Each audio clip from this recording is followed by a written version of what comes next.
अस्सलामुअलैकुम, क्या हाल है? ठीक है।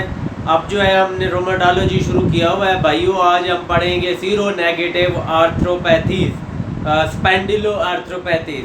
तो इनके कुछ ये जो सीरो नेगेटिव है, इनके कुछ फीचर जो होते हैं सब में कॉमन होते हैं। सीरो नेगेटिव के सबसे पहले तो ये कॉमन होता है HLA-B27 सब में पॉजिटिव होता है।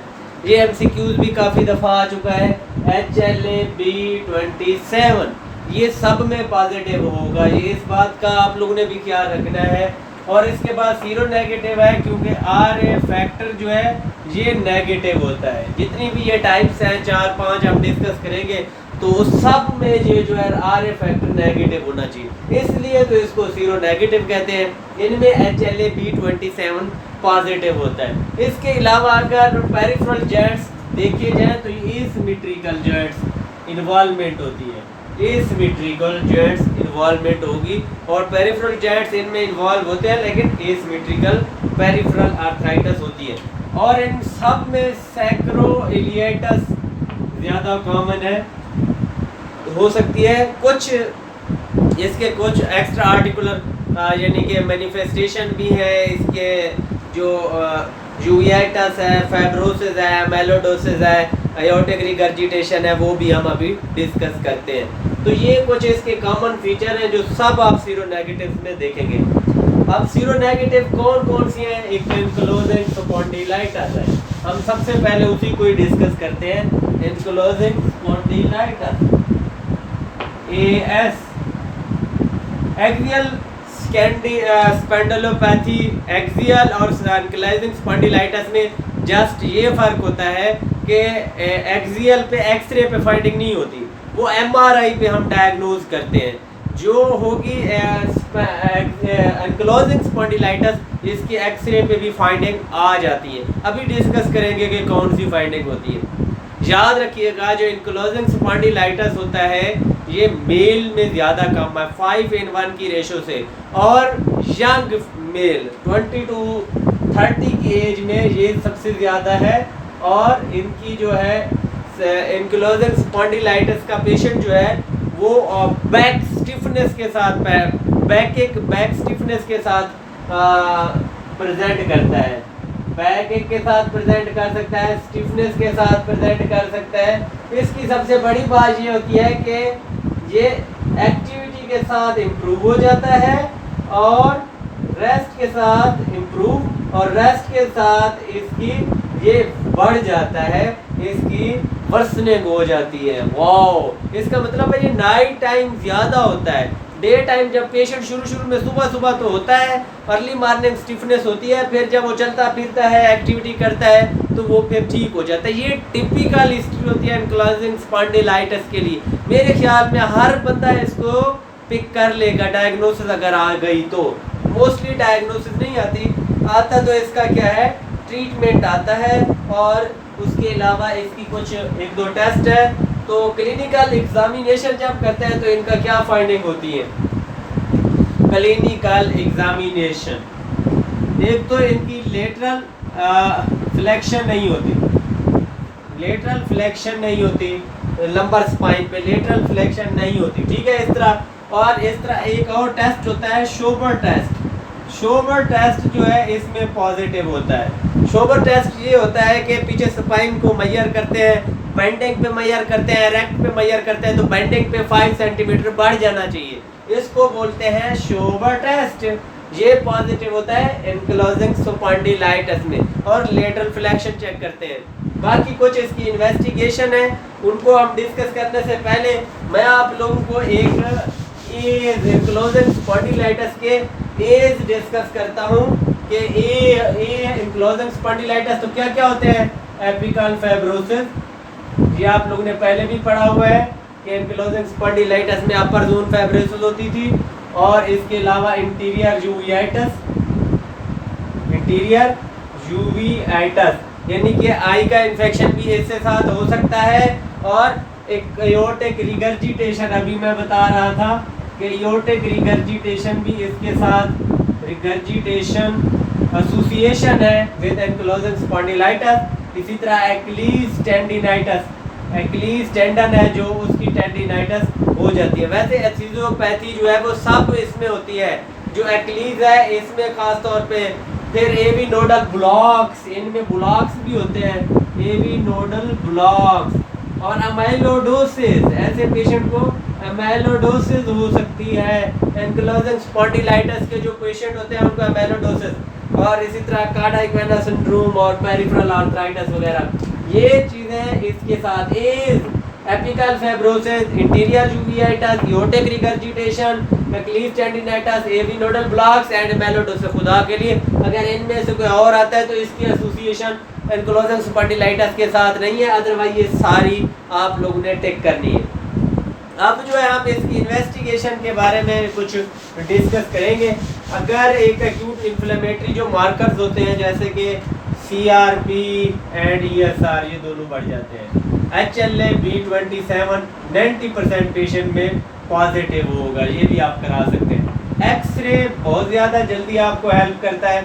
एक्सरे पे क्या होती है, कुछ फाइंडिंग्स होती हैं। एक तो सबसे पहले जो है वो आपके इस पेशेंट की सैक्रोइलियाइटिस होती है, सैक्रोइलियाइटिस होती है, ठीक है, फ्यूजन भी हो जाती है। उसके बाद स्क्वायरिंग होती है, स्क्वायरिंग ऑफ वर्टिब्री, स्क्वायर की तरह हो जाते हैं। उसके बाद लेट जो है वो बम्बू स्पाइन है। बम्बू स्पाइन आप लोगों ने पहले भी इसका पढ़ा होगा, क्लासिकल, ये याद भी सबको होता है कि जब फ्यूज हो जाती है एंड पे, ये बम्बू स्पाइन। ऑस्टियोपोरोसिस भी इसके साथ हो सकती है, तो ये इसकी एक्सरे की फाइंडिंग है, मे बी वो आप लोगों से पूछ सकता है, तो ये आप लोग को फर आनी चाहिए। और एक्सरे अगर हम करा रहे हैं चेस्ट एक्सरे, तो आप क्या होगी, एपिकल फाइब्रोसिस होगी, एपिकल फाइब्रोसिस। मेरे ख्याल में अब काफ़ी आप लोगों को टेस्ट हो गए हैं, तो हम चलते हैं मैनेजमेंट की तरफ। मैनेजमेंट सबसे पहले ये है कि आप इन पेशेंट की जो है वो एक्सरसाइज करें। पेशेंट जो स्विमिंग आइडियल एक्सरसाइज होती है इनके लिए साइकिलिंग है। और first line treatment is NSAID, first line treatment is NSAID. अगर इनसेट प्लस एक्सरसाइज लिखा हुआ है तो इसको टिक करना है। अगर अकेला फर्स्ट लाइन ट्रीटमेंट पूछा हुआ है, अगर अकेला पूछा हुआ है तो इनसेट टिक करना है। अगर एक्सरसाइज और इनसेट इकट्ठे दिया हुआ है तो फिर इसको टिक करना है। बाकी एंटी-TNF वगैरह और डीमार्ट्स वगैरह भी इनमें दे सकते हैं। दूसरा है रिएक्टिव आर्थराइटिस, वो उससे तो आप लोग काफ़ी पहले भी मेरे ख्याल में वाकिफ होंगे। जो रिएक्टिव आर्थराइटिस है, रिएक्टिव आर्थराइटिस इसको पहले क्या बोलते होते थे, रीटर सिंड्रोम। होता ये है कि जो पोस्ट इन्फेक्शुअस 4 वीक्स के बाद GI के इन्फेक्शन, जैसे कि पोस्ट इन्फेक्शन जैसे कि शिगेल्ला है या फिर साल्मोनेला है, साल्मोनेला, फिर यर्सीनिया है, ठीक है, यर्सीनिया एंटेरोकोलाइटिस, ये इन्फेक्शन हो गया। और इसके अलावा जो है कैम्पेलोबैक्टर है, ये इन्फेक्शन 4, ये याद रख लो, कैम्पेलोबैक्टर, ये GI से आते हैं इन्फेक्शन, और इसके इन्फेक्शन के वजह से रिएक्टिव आर्थराइटिस होती है। कोई पोस्ट सेक्सुअल भी हो सकते हैं कि खास तौर पे ये जो सेक्सुअली एक्टिव मेल होते हैं ना, उनमें सेक्सुअली एक्टिव, इसलिए इसको बोलते हैं सेक्सुअली एक्टिव रिएक्टिव आर्थराइटिस, सारा भी बोलते हैं। पोस्ट सेक्सुअल जो है वो क्लाइमीडिया होगा, क्लाइमीडिया, ये मेल्स में ये भी कॉमन होता है क्लाइमीडिया। तो इस तरह एक आप लोगों ने इसको भी इन्वेस्टिगेट करना है। अब इसमें ट्राइएड होता है, 3 चीज़ें होती हैं कॉमन। कौन कौन सी होती हैं आप लोग को भी पता होता होगा, कैनाट सी, कैनाट पी, इसी तरह का कोई, अच्छा, कंजक्टिवाइटिस, कंजक्टिवाइटिस, यूरिथ्राइटिस, यूरिथ्राइटिस, और तीसरा होता था आर्थराइटिस, ठीक है। ये 3 फीचर जो है इसमें होते हैं, कॉमन है। रिएक्टिव आर्थराइटिस या रीटर सिंड्रोम पहले कहते थे, तो ये कंजक्टिवाइटिस, यूरिथ्राइटिस, आर्थराइटिस है, तो आप लोगों ने सोचना है इट्स अ रिएक्टिव आर्थराइटिस। अच्छा, इससे मिलता जुलता एक बेसेट सिंड्रोम होगा, बेसेट सिंड्रोम, बेसेट सिंड्रोम, ये भी MCQ आता है इसका। बेसेट, इसमें भी ट्राइएड होता है, 3 चीज़ें होती हैं। नंबर 1 इज इसमें कंजक्टिवाइटिस है तो इसमें इंटीरियर यूवियाइटिस होता है। वैसे यूवियाइटिस इसमें भी हो सकता है लेकिन इसमें ज़्यादा कॉमन है। अच्छा जी, इसमें यूरिथ्राइटिस है, इसमें क्या होते हैं और जेनेटल अल्सर होते हैं। जेनेटल अल्सर ये बेसिकली आर्टरीज और वेन्स की डिजीज़ है, ठीक है। जेनेटल अल्सर, ओरल अल्सर, ये तीन का चीज़ों का कॉम्बिनेशन में तो इसको बेसिक डिजीज कहते हैं। इसमें पिथर्जी टेस्ट पॉजिटिव होता है। पिथर्जी टेस्ट बेसिकली अगर आप स्किन के ऊपर पेंटेट ऐसे एवरेज करेंगे तो वो पस्चल लीजन बन जाते हैं, इसको बोलते हैं पैथर्जी टेस्ट। मतलब है कि ऑटो इम्यूनिटी हो रही है वेसल के अंदर, ऑटो इम्यून रिएक्शन हो रहे हैं, उससे interior uveitis, genital ulcer, oral ulcer, ये तीन का कॉम्बिनेशन है और इसमें पिथर्जी टेस्ट पॉजिटिव है। इसको बोलते हैं हम बेसेट सिंड्रोम। इसका सिनेरियो बिल्कुल इसी तरह, ये तीन चीज़ें दी हुई होगी, आपने पिक करनी होगी, काइंडली मिस ना करना। और इसको रिएक्टिव आर्थराइटिस के साथ भी कंफ्यूज ना कर देना, ये कल को क्या, ये कंजक्टिवाइटिस, यूरिथ्राइटिस एंड आर्थराइटिस है। अच्छा, इसके अलावा एक और आप लोग ने देखी होगी, वो है सोरिएटिक आर्थराइटिस। सोरिएटिक आर्थराइटिस बिल्कुल ऐसे होती है जिस तरह आपकी सोरिएटिक आर्थराइटिस, ये जिस तरह आपकी आरे है, बिल्कुल आरे की तरह, लेकिन उसके साथ अगर वो स्किन लीजन दे देता है, that is psoriatic arthritis. Polyarthritis के साथ ये भी प्रेजेंट करती है, सेम टू सेम, इसका भी ट्रीटमेंट वैसा है। अच्छा, थोड़ा रिएक्टिव आर्थराइटिस का ये है कि एंटीबायोटिक डॉक्सीसाइक्लिन या एजोमैक्स देनी पड़ती है और उसको ट्रीट करेंगे तो फिर ये भी ट्रीटमेंट वगैरह दे के हम ठीक कर सकते हैं, या मिथोट्रिक्सेट, और तकरीबन 12 हफ्ते लगते हैं, 12 महीने बल्कि इसको ठीक होने में। लेकिन जो अभी पढ़ रहे हैं सोरियाटिक आर्थराइटिस, सोरियाटिक आर्थराइटिस जो है ये सोरियाटिक इस तरह है, एस ओ है सोरियाटिक आर्थराइटिस, पी पहले है। अच्छा जी, सोरियाटिक आर्थराइटिस जो है इसको, और रिएक्टिव आर्थराइटिस एक होती है इंटेरोपैथी।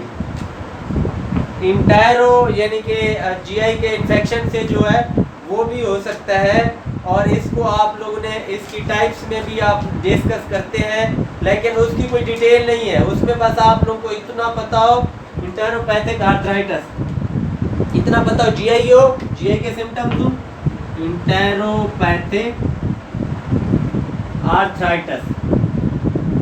इसमें सिर्फ दो चीजें देखनी है आप लोगों ने, उधर से जीआई के सिम्टम्स हो, इधर से जॉइंट स्वेलिंग हो, दैट इज इंटेरोपैथिक, बस। इसके अलावा इसमें आप लोगों ने कुछ भी नहीं।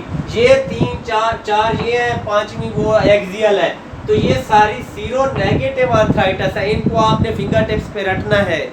सबसे पहले HLA-B27 पॉजिटिव होता है, ये रटना है। फिर एंकिलोजिंग स्पॉन्डिलाइटिस का treatment of choice is NSAID, अगर इनसेट प्लस एक्सरसाइज है। चलें ठीक है, अब हम चलते हैं एंटीफॉस्फोलिपिड सिंड्रोम की तरफ। एंटीफॉस्फोलिपिड सिंड्रोम वो भी एक किस्म का एक समझे कि ऑटो इम्यून डिसऑर्डर है, उसमें जो फ्रीक्वेंटली एंटीफॉस्फोलिपिड सिंड्रोम, अपला भी इसको बोलते हैं, APLS भी बोलते हैं, एंटीफॉस्फोलिपिड सिंड्रोम। ये क्या होता है, इसमें 2-4 चीज़ें बहुत, आर्टीरियल और वीनस थ्रोम्बोसिस होती है, दोनों हो सकती है, एक नहीं दोनों। यानी कि जो आपका एंटीफॉस्फोलिपिड सिंड्रोम का पेशेंट होगा उसको क्या होगा, आर्टीरियल थ्रोम्बोसिस यानी MI भी हो सकता है, स्ट्रोक भी हो सकता है, उसको DVT भी हो सकता है, एनीथिंग, कुछ भी, आर्टीरियल वीनस थ्रोम्बोसिस दोनों हो सकते हैं। रिकरेंट अबॉर्शन की हिस्ट्री होगी, रिकरेंट अबॉर्शन की हिस्ट्री होगी पेशेंट की। उसके अलावा थ्रोम्बोसाइटोपिनिया होगा, थ्रोम्बोसाइटोपिनिया ये भी एक फीचर है इसका। और APTT, ये देखना है हमेशा, APTT बढ़ा हुआ होगा, ये पैराडॉक्सिकली APTT बढ़ जाता है।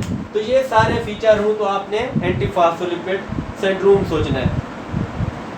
इसके ट्रीटमेंट की गाइडलाइन है, मैं आज बता देता हूँ, कभी भी नहीं बोलनी, हमेशा ऐसे लिखनी है। सबसे पहले अगर आर्टीरियल थ्रोम्बोसिस है, सॉरी वीनस थ्रोम्बोसिस है, वीनस थ्रोम्बोसिस, ठीक है, तो आपने क्या करना है, वीनस थ्रोम्बोसिस है तो आपने वारफरीन देनी है ट्रीटमेंट में। वारफरीन INR आपने रखना है 2 to 3 और 6 मंथ के लिए देनी है। क्लियर? अगर है आर्टीरियल थ्रोम्बोसिस, अगर ये रिकरेंट हो गई है, अगर है आर्टीरियल थ्रोम्बोसिस, तो आपने वारफरीन देनी है।